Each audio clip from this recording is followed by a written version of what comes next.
آج ایک قطرہ بھی کافی ہوگا، اج ساہ بھی نہیں کھلے راہ بھی نہیں، انج ٹوک انوکھڑے ٹوکدے نہیں، ٹر پویں تے فاصلے مک جاندے، گھر بیٹھے ہیں پینڈے مکدے نہیں۔ آج قدم قدم چلیں گے، ماضی کے گناہ تو ایک آنسو سے دھوئے جا سکتے ہیں نا۔ وہ ایک فقیر تھا، بازار میں کھڑا رو رہا تھا، تو کسی نے روک کے کہا بابا کیا ماجرا ہے، کسی نے مارا ہے، کیوں رو رہے ہو؟ اس نے کہا نہیں نہیں نہیں، کوئی ایسی بات نہیں، ان لوگوں کے رویے نے رلا دیا۔ کہا کیا مطلب؟ کہا بازار سے گزر رہا تھا، ان لوگوں کو دنیا میں کھوئے ہوئے دیکھا تو میرے دل میں ترس جاگا، تو میرا خیال یہ ہوا کہ ان بندوں کی رب کی صلح نہ کروا دوں۔ تو میں نے پھر اس سے بات کی، تو آواز آئی ٹھیک ہے لے آ ان کو میری چوکھٹ پہ، ایک آنسو سے سارے گناہ معاف کر دوں گا۔ میں بڑا خوش ہوا، میں ان سے بات کی، یہ الٹا میرا مذاق اڑانے لگے، جا بابا کام کر، تجھے کیا پتا دنیا داری کیا ہوتی ہے۔ تو وہ تو مان رہا تھا، یہی نہیں مان رہے، تو مجھے ان کے رویے پہ رونا آ رہا ہے۔ وہ کہتا ہے میں بخشنے پہ آمادہ ہوں، ہم تو مائل بکرم ہیں، کوئی سائل ہی نہیں، راہ دکھلائیں کسے، راہ رب منزل ہی نہیں، جلوائے طور تو موجود ہے، کوئی موسیٰ ہی نہیں۔ وہ تو کہتا ہے میں معاف کر دوں گا، لیکن یہ عجیب ہے کہ یہ آمادہ ہی نہیں ہے، یہ مان ہی نہیں رہے۔ تو مجھے ان کے رویے پہ افسوس آ گیا، ان کے رویے پہ رونا آ گیا، اس لیے میں رو رہا ہوں، ورنہ نے مجھے مارا نہیں، کوئی تکلیف نہیں پہنچائی۔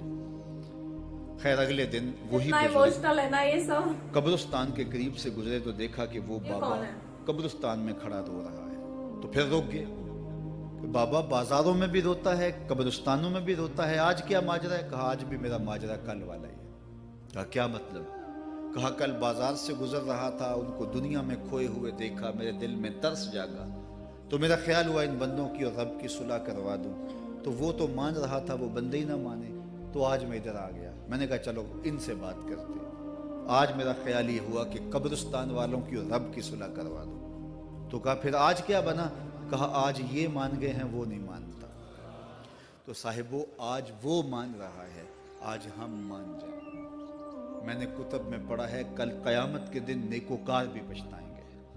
بدکاروں کا پچھتانا تو سمجھ میں آتا ہے، نیکوکار کیوں پچھتائیں گے؟ جب اپنے اچھے اعمال کی جزا دیکھیں گے تو پچھتائیں گے، جو چند لمحے ضائع کر دیے وہ بھی کیوں ضائع کر دیے۔ قیمتی زندگی ہے، یہ ٹوٹتی سانسیں، ان کی قدر کیجئے۔ بالکل ایک بزرگ فرماتے ہیں کہ مجھے اس بات کی سمجھ نہیں آتی تھی کہ جو قرآن نے کہا ان الانسان لفی خسر، بے شک انسان خسارے میں ہے، تو میں سمرقند کے بازار سے گزر رہا تھا، تو وہاں ایک آدمی پھٹے پہ برف رکھ کے بیچ رہا تھا اور ساتھ آواز لگا رہا تھا۔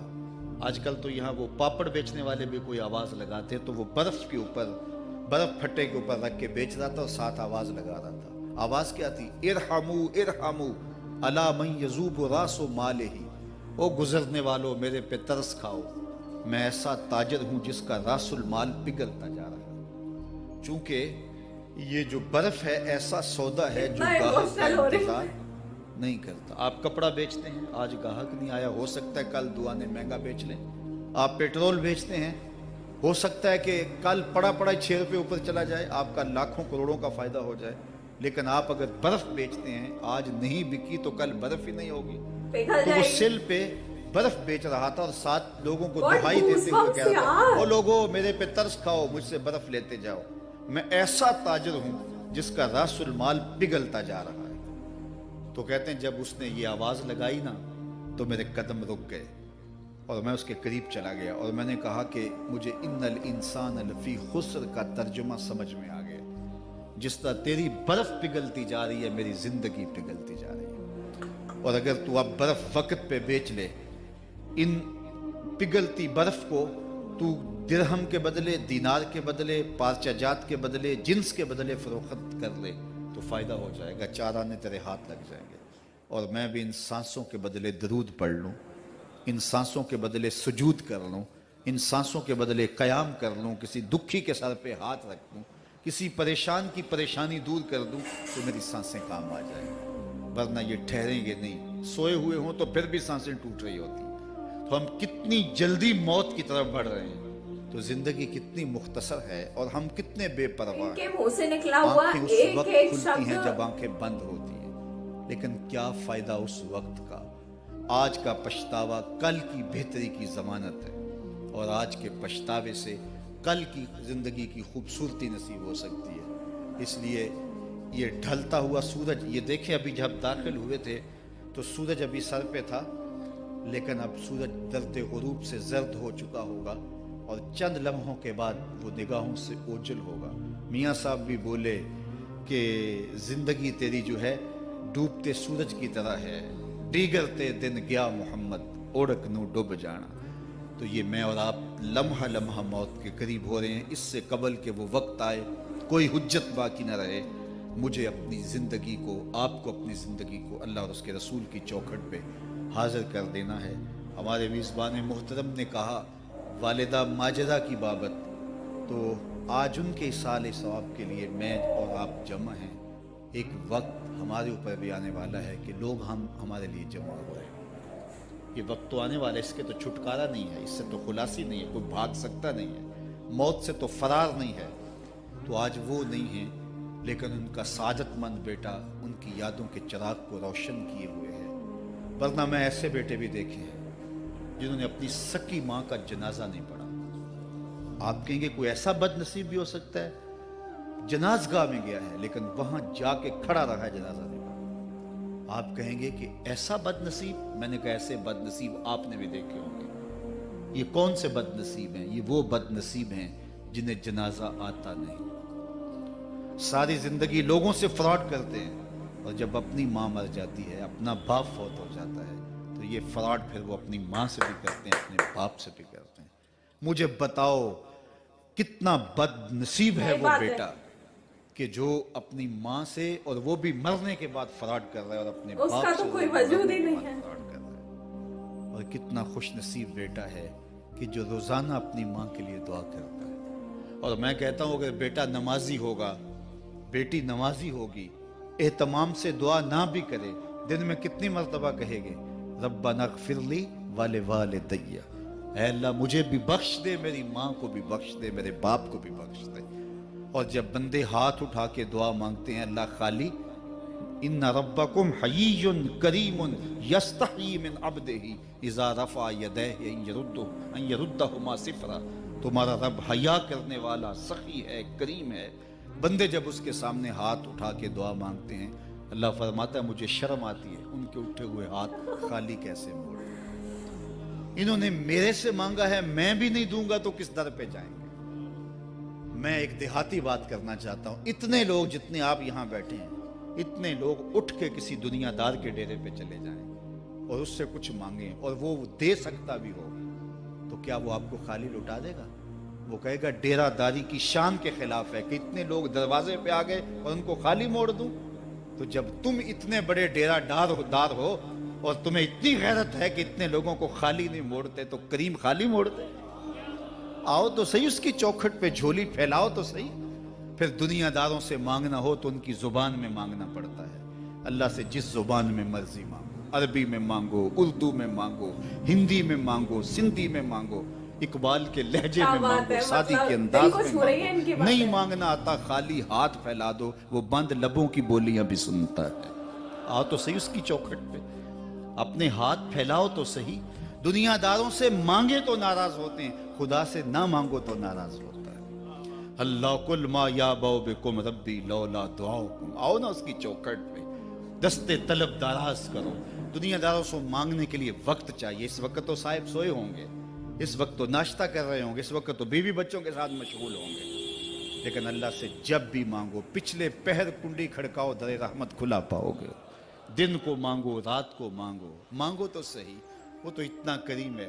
اچھا بت کو سامنے کھڑا کیا ہے اور زلیخا ہاتھ جوڑے بت کے آگے پکار کرتی ہے، روزانہ سے شام کھڑی ہو جاتی ہے، یا صنمی یا صنمی، اے میرے بت، اے میرے بت، بچھڑا ہوا یوسف ملا دے۔ سحر دم تک پکارتی رہتی، عمر بیت گئی، چہرے پہ جھریاں آ گئیں، بڑھاپا طاری ہو گیا۔ ایک دن رات کا پچھلا پہر ہے، بت کے آگے ہاتھ جوڑے یا صنمی کا وظیفہ پڑھ رہی ہے۔ اچانک نیند کا جھٹکا آ گیا، زباں بل کھا گئی، بولی یا سمادی یا سمادی۔ کہا جبریل جلدی جا، یوسف کے گھوڑے کا رخ موڑ دے۔ یا اللہ تجھے تو نہیں پکار رہی، وہ تو بت کو پکار رہی ہے۔ زباں بل کھا گئی، یا صنمی کی بجائے یا سمادی کے لفظ زبان پہ آ گئے۔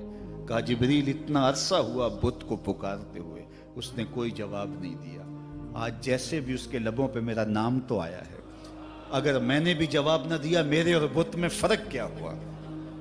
تو آؤ آج کی اس مجلس میں ہم ان کی والدہ کے لیے دعا مانگیں۔ اے عرش کے مالک، ان کی والدہ کو حضور کی ماں کا صدقہ جنت کی بہاریں عطا کر، اور ہم اپنے ماں باپ کے لیے بھی دعائیں مانگے۔ اے اللہ ہمارے ماں باپ کی مغفرت فرما، ماں باپ کی قدر کرو۔ میں نے یہ بھی پڑھا ہے، جو اپنے والدین کے لیے روزانہ دعا مانگتا ہے، والدین زندہ ہوں تب بھی، فوت ہو گئے ہوں تب بھی، روزانہ ماں باپ کے لیے جو شخص دعا مانگتا ہے، ساری زندگی اس کے رزق میں بے برکتی نہیں آ سکتی۔